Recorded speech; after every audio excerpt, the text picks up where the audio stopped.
আসসালামু আলাইকুম দর্শক, আশা করি সবাই ভালো আছেন। আলহামদুলিল্লাহ আমিও ভালো আছি। আজকে সকালে ঘুম থেকে উঠেই দেখি মামা সকল ছুরি যা কিছু আছে সব কিছুই ধার দিচ্ছে। তো যাই হোক, মামার সাথে ধার দিলাম এবং কি মামাকে একটু সাহায্য করলাম। এদিক দিয়ে আমাদের গরুটা গোসল করানো শেষ, আর এখন আমরা গরু সম্পূর্ণ প্রস্তুত জবাই করার জন্য। তো আমরা আজকে এই জবাই কাজটা সম্পূর্ণ করব নামাজ পড়ে এসে।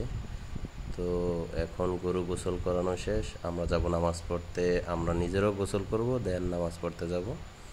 তো চলুন, এই যে নামাজের জন্য প্রস্তুতি নিয়ে আমরা এখন যাচ্ছি, নামাজ পড়তে যাচ্ছি। তো নামাজটা পড়া হয় সচরাচর আমার নানুর বাড়িতে।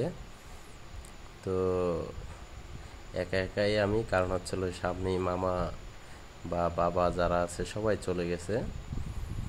তো যাই দেখতে দেখতে চলে আসলাম মসজিদের সামনে। এই মসজিদটি আমার নানুর বাড়িতে, মসজিদটি প্রতিষ্ঠিত হয়েছে প্রায় 100 বছরের উপরে, কারণ 1744 সালে এই মসজিদের প্রতিষ্ঠা হয়েছে।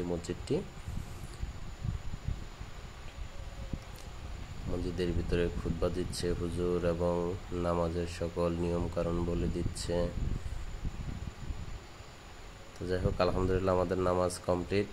এখন গরু কোরবানির কার্যক্রম চলতেছে। গরু কিভাবে শোয়ানো হয় বা বান দিয়ে কিভাবে কি করে দেখুন।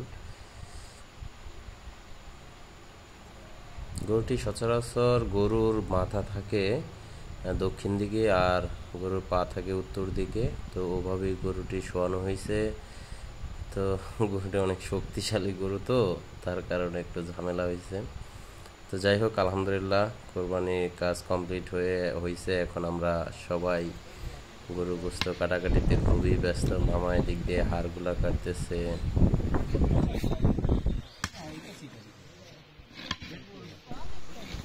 আলহামদুলিল্লাহ আমাদের কাজটা মোটামুটি গুছিয়ে নিয়ে আসছি, আর এদিক দিয়ে কিছু অংশ বাকি ছিল, সেটার কাজও আলহামদুলিল্লাহ সঠিকভাবে হয়ে গেছে।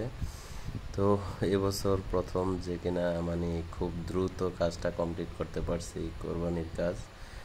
তো সবাই দোয়া করবেন। দেখা হবে অন্য কোনো ভিডিওতে। আসসালামু আলাইকুম।